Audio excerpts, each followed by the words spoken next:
Jesús subió al monte llevando consigo a Pedro, Santiago y Juan, representantes de la nueva alianza, del Nuevo Testamento. Y en presencia de ellos resplandeció brillantemente, cambiando de aspecto, y sus vestiduras se hicieron blancas y relampagueantes, dice la palabra. Cuando de pronto aparecieron conversando con él dos personajes rodeados de esplendor, que eran Moisés y Elías, representantes de la antigua alianza, del Antiguo Testamento, la ley y los profetas que iban anunciando al Mesías y la plenitud de los tiempos. En este acontecimiento de transfiguración gloriosa y de la prefiguración del anuncio de la resurrección, del triunfo de Cristo sobre la muerte y el pecado, es importantísimo y vital que descubramos que San Lucas subraya un dato para poder comprender la transfiguración, y es que dice que subió al monte para hacer oración. La oración, amadísimos, es el momento de la transfiguración. La oración, que es un diálogo sencillo, confiado y amoroso con aquel que vive y que sabemos y experimentamos en lo más profundo de nuestros corazones que nos ama. Ninguno de nosotros podría sostener una conversación con alguien muerto y con alguien que no nos ama, o de quien solo recibiéramos ofensas y heridas. Sería muy difícil sostener una conversación en espíritu de amistad. La oración, por eso, es con el Señor Dios que vive y que nos ama. Y es una conversación, una plática sencilla. No necesitamos rebuscar palabras, expresiones rimbombantes para dirigirnos al Señor. No. Lo que oramos es nuestra vida, son nuestras preocupaciones, nuestros problemas, dificultades, sufrimientos, alegrías, esperanzas, ilusiones, proyectos, todo lo que encierra nuestro ser. Hay algunas personas que pienso cometen un grave error cuando afirman que para orar, como si se tratara de un traje que hay que apartar, dicen que hay que dejar de un lado los problemas, dejar de un lado las preocupaciones. Y entonces, si fuera así, ¿qué es lo que vamos a orar? ¿Qué temas vamos a platicar con el Señor? Si de lo que hablamos con Él, amadísimos, es de nuestra vida, con todo lo que experimentamos, con todo lo que llevamos en nuestra mente y en nuestro corazón, en nuestros pensamientos y en nuestros sentimientos, decírselos al Señor con normalidad y sencillez, confiándonos en Él, dejándonos, entregándonos, abandonándonos en sus manos, como se hace con un amigo. Y un amigo que nos ama, que sabemos nos ama. Un amigo que no nos reprocha. Un amigo que no nos juzga, no nos condena, no nos señala. Mucho menos que nos castigue. Un amigo de quien siempre, por lo tanto, vamos a esperar todo bien. Así es hermoso platicar con alguien. Pienso que todos hemos tenido y tenemos la experiencia que hay gente con la que platicamos y al conversar con ellos sentimos descanso, sentimos paz interior, nos sentimos contentos.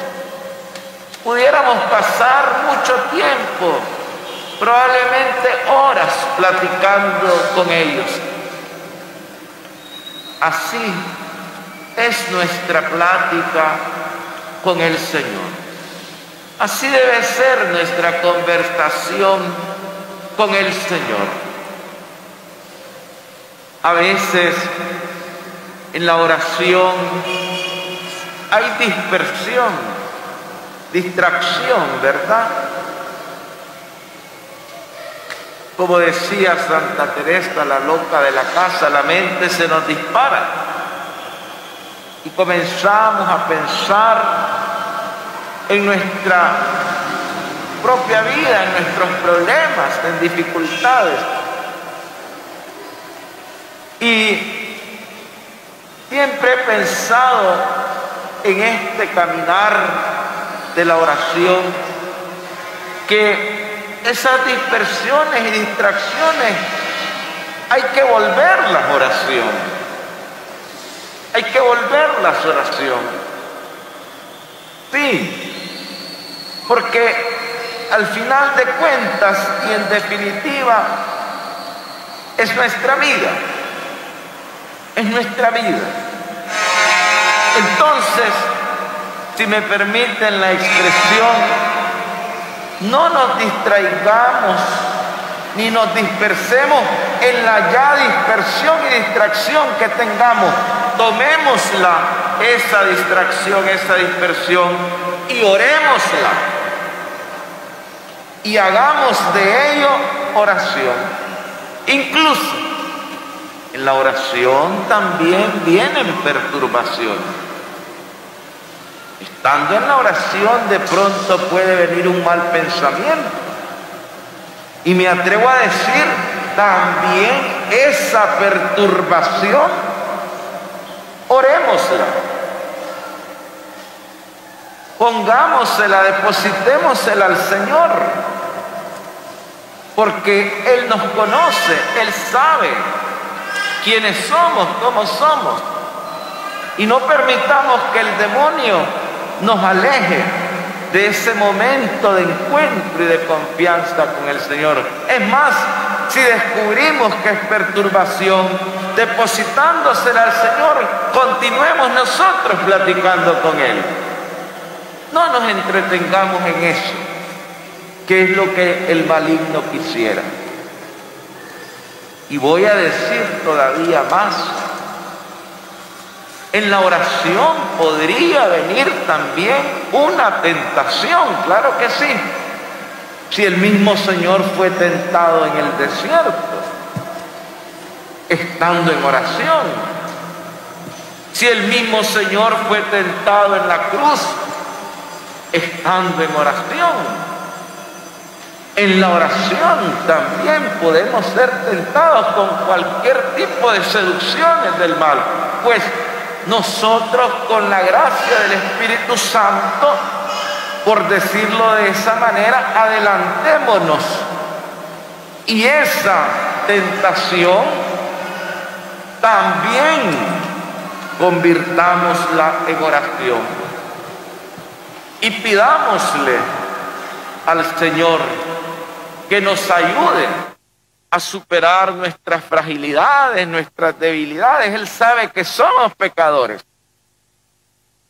Sí, y voy a insistir sobre este tema de la perturbación y de las tentaciones, más que de la distracción y de la dispersión, porque el maligno en eso nos puede jugar una mala pasada y ya hacernos sentir mal, hacernos sentir que le hemos fallado al Señor, comenzar a reprocharnos que cómo es posible que en un momento tan sagrado haya venido semejante tentación a mi pensamiento, a mi mente. Pues hermanos, eso en la vida de la oración es hasta normal, porque el maligno está acechando para que no tengamos esa conversación amistosa, cariñosa con el Señor.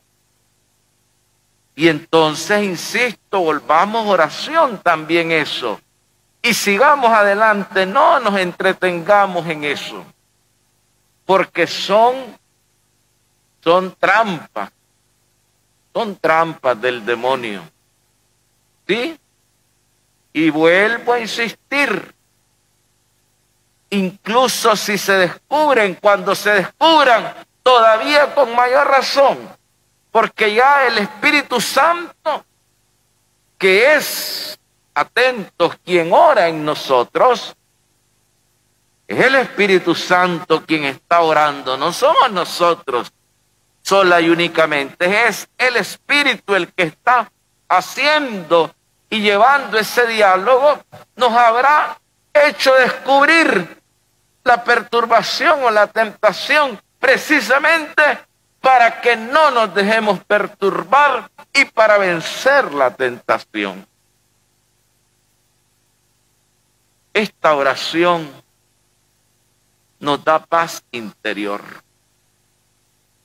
La oración ilumina nuestra mente y nuestro corazón. Porque después de hablar con el Señor, o más bien después de hablarle al Señor, hay que escucharlo. Diálogo es entre dos. Después de hablarle, hay que escucharlo. Y lo vamos a escuchar a través de su palabra. Vamos a escuchar al Señor desde la palabra. Desde la palabra de Dios. Y no hemos de complicarnos buscando nosotros a veces peligrosamente algún texto bíblico que nos podría satisfacer. No, ya nuestra Santa Madre Iglesia a través de la liturgia nos propone todos los días textos bíblicos precisamente para poder ir a la fuente y poder escuchar al Señor. Y si me permiten algunos consejos en este sentido, vayan en primer lugar y directamente al texto del Evangelio. Porque el Evangelio es el mismo Cristo vivo. Es la palabra hecha carne. El Evangelio es la buena noticia, es la plenitud de los tiempos, es el cumplimiento de las Escrituras. Pero antes de leer y meditar el Evangelio, siempre, siempre, por favor, invoquen al Divino Espíritu. No solo porque es el Espíritu Santo quien ora en nosotros, como hemos dicho, iluminados por San Pablo, sino también porque es el Espíritu Santo quien nos hará interpretar y discernir según la enseñanza de la Iglesia qué es lo que el texto evangélico quiere decirme, qué es lo que el texto del Evangelio me dice a mí. Y al ir leyendo despacio y pausadamente ese texto evangélico, vayan tratando de abrir el corazón para ver cuál es la palabra, cuál es la expresión, la frase, el versículo que te impactó, que te llamó la atención.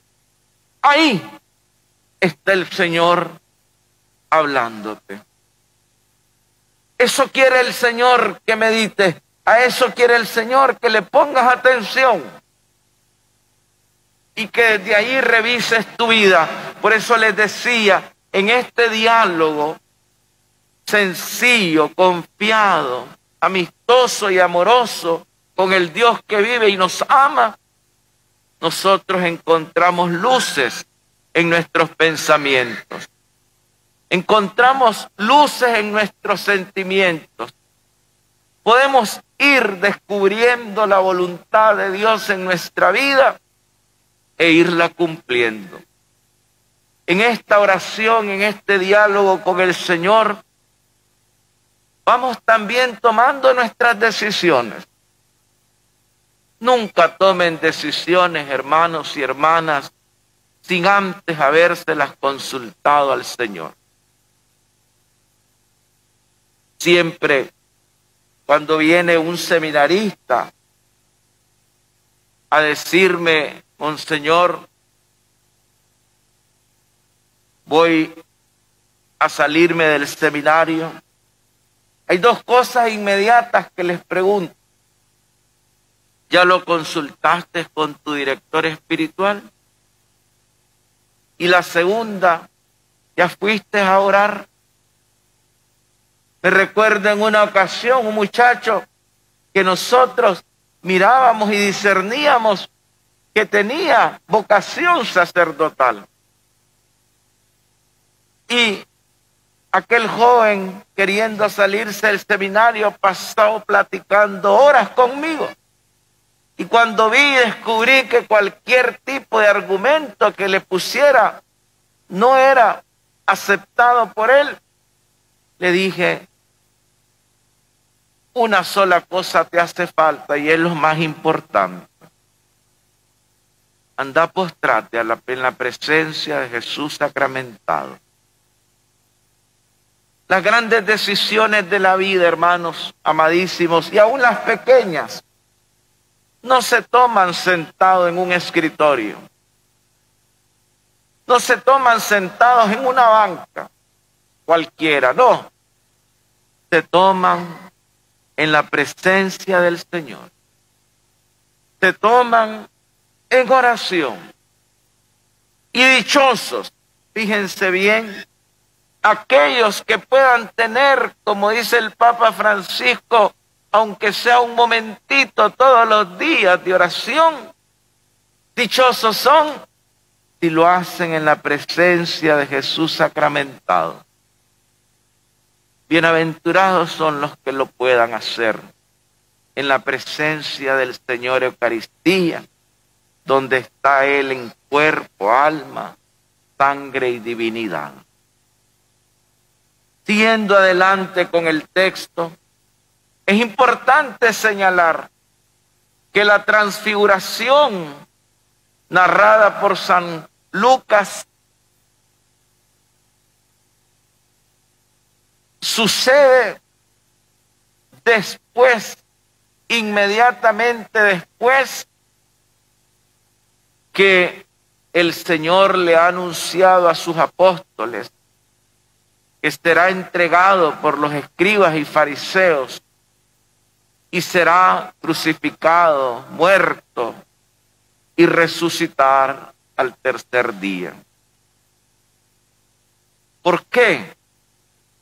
Porque si la oración, hermanos, es nuestra transfiguración, si es en la oración donde nos transfiguramos todos por esta acción que el Señor va haciendo en nuestra vida, en nuestros pensamientos y sentimientos, el camino para llegar a eso, para llegar a la transfiguración, es la cruz. Y en esto el Señor siempre, como en todo, nos ha hablado claro. Si alguno quiere ser mi discípulo, que renuncie a sí mismo, que cargue con su cruz y me siga. Hermanos, la cruz es inherente a nosotros. La vida trae cruces. Algunas son temporales y pasajeras, sí, y otras son más permanentes.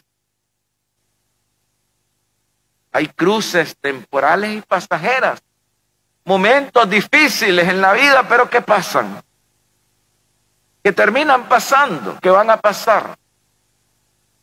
¿Son cruces? Claro que sí, porque nos hacen sufrir, pero son pasajeras, son temporales. Otras son más permanentes.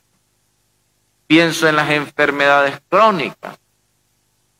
Pienso en el sufrimiento con un hijo, una hija, en el mismo matrimonio. Cada uno de nosotros puede identificar cuáles son sus cruces temporales y pasajeras y cuáles son las más permanentes. Pero esta cruz, amadísimos, hay que cargarla rectamente asumida.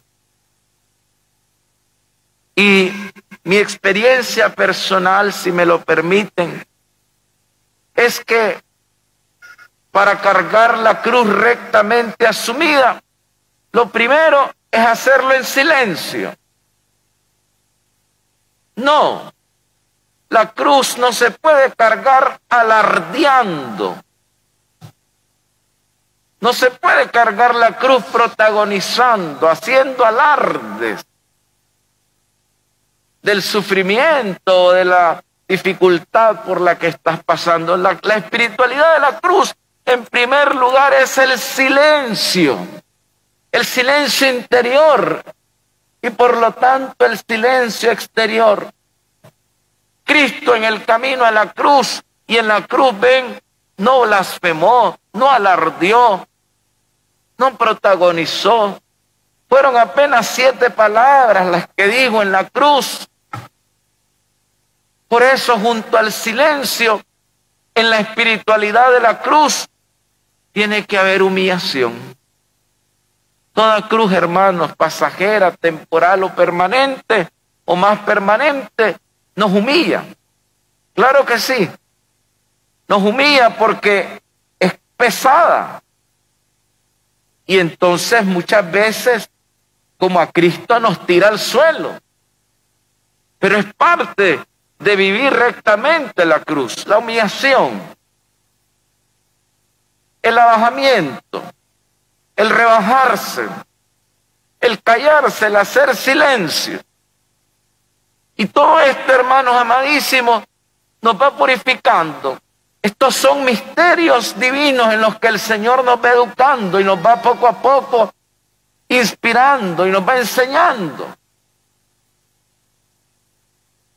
Y cuando esa cruz se vive rectamente asumida, entonces se llega inevitablemente a la transfiguración. El fin de nuestra vida no es la cruz, es la transfiguración. El fin de nuestra vida no es la cruz, es la resurrección. La cruz es solamente el camino que nos lleva a ese momento de glorificación, no humana, no mundana, sino de glorificación en el Señor Jesús.